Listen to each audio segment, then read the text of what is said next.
Thank you, Michael Dupree, for that introduction. It was really nice. It was really nice. I'm going to start on this side here. That's the right side here. So I also want to thank Hannah Black, who I actually got to work on her campaign. She's a dedicated public servant, and she's going to be reelected, and she is doing a phenomenal job in the county legislature. We also have Craig.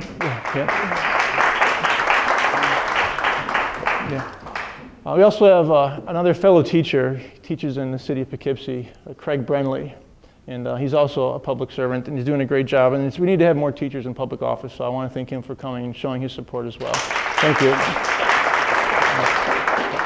Yes, is John Fassel here? Anybody see John Fassel? I sent an invitation, but he didn't show up. I think we're starting to see a trend here.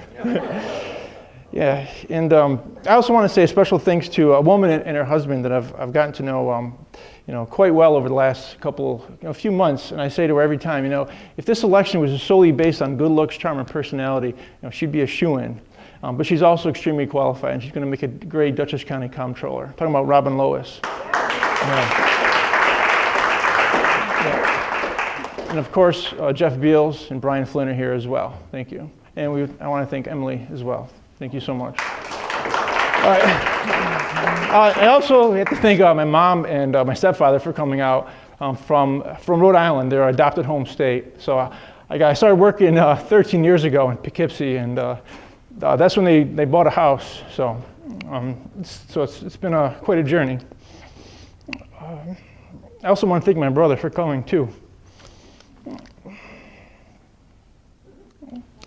So since this is my first time running for office, I want to talk a little bit about my background and a little bit about why I am drawn to serving in public office.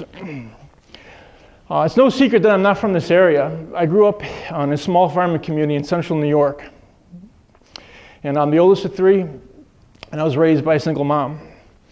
A lesson that I learned when I was young, and something I've never forgotten and I never will forget, is that after experiencing the loss of my father at a young age, I understand the kind of stress not having enough money can put on a family.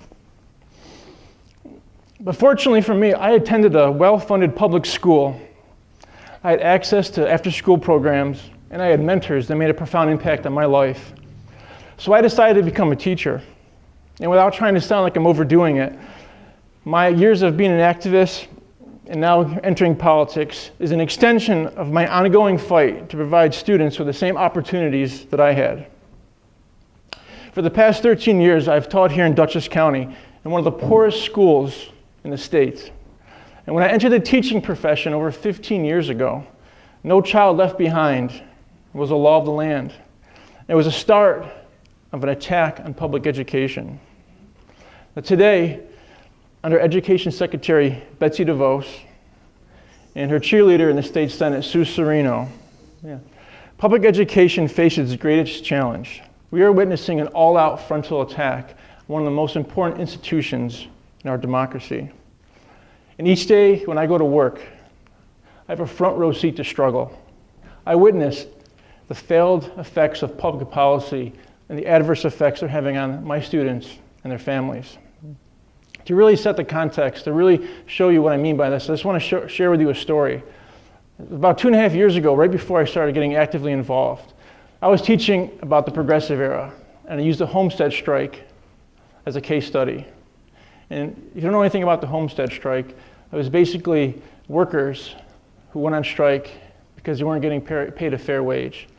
And they wanted to be able to go home and spend some time with their family and make ends meet. And in the primary source, it said that if you don't treat us like a human, if you don't give us a fair wage, we're going to be forced to turn to criminality. And one of my students raised her hand, and she said, "Mr. Donnelly, isn't that kind of happening now?" And I kind of paused. I didn't know what she meant by that. I go on. And she said, "Well, they might close our school down." And she was referring to the receivership legislation that is threatening to close many schools in the county, my school being one of them, the high school. So she goes, "Hey, they might close our school down, but they're building a large jail down the road, literally a mile down the road where I work." And then she said, "Why don't they build schools instead of jails?" And I didn't know an answer to give her.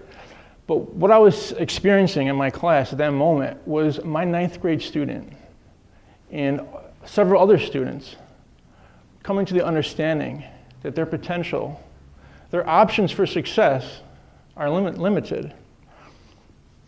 And it's not just my students.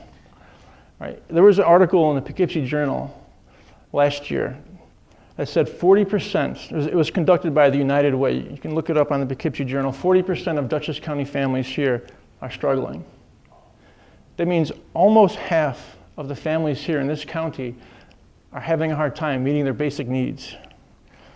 And after meeting with so many people in this district, and listening to their concerns, it's clear that we need to fight for better schools, but we need to fight for high-paying jobs right here in Dutchess County. We all know that companies overwhelmingly choose to locate their facilities in regions where they can draw on a well-educated workforce, one where local high schools, community colleges, state colleges, universities provide the training and skills necessary to qualify for these high-paying jobs. One of the fastest growing industries here in the county is healthcare. For example, HealthQuest is the 2nd largest employer here in Dutchess County and will only continue to grow with the expansion of Vassar Brothers Medical Center. Hospitals not only require skilled doctors and nurses, but also X-ray, ultrasound technicians, physical, occupational therapists, physician assistants, patient support, and a host of other health-related professions. Many of these jobs require no more than an associate's degree or just a certificate in training. With the launch of the new Excelsior Scholarship here in New York for students coming from families that make less than $120,000, the county legislature has a rare opportunity to work with Dutchess County Community College to ensure that college can offer certificate training and degree programs that will feed industries such as healthcare.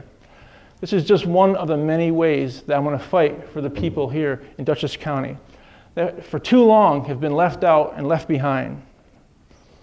I just want to share a few words from a president that inspired so many to get involved in politics. And this year marks President John F. Kennedy's 100th birthday.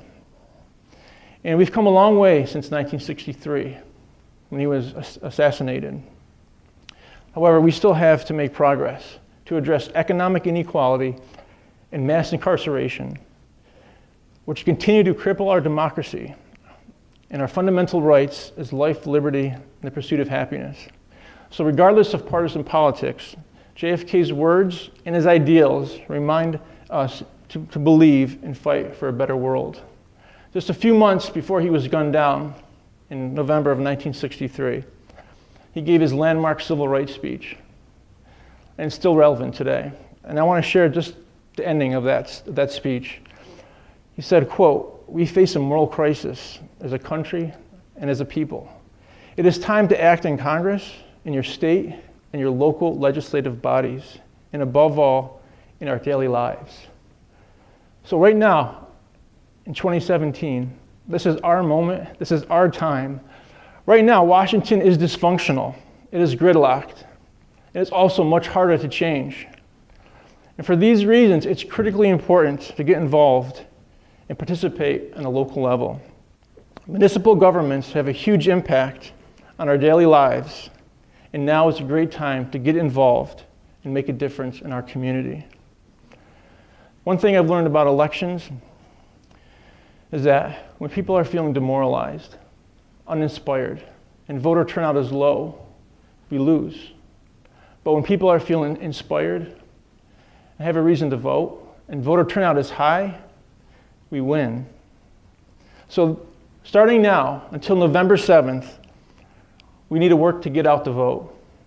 Call our neighbors, get online, get in line, knock on doors, get involved in a campaign, whether it's for the town supervisor, Aileen Rohr, and her town board, or whether it's for Robin Lois, or whether you want to get involved in helping one of the candidates in District 19. Let's make this year one of the highest voter turnouts that Dutchess County has seen in years. I want to thank you so much for coming out tonight. I really appreciate it. And I look forward to talking to you after. Again, thank you so much for coming.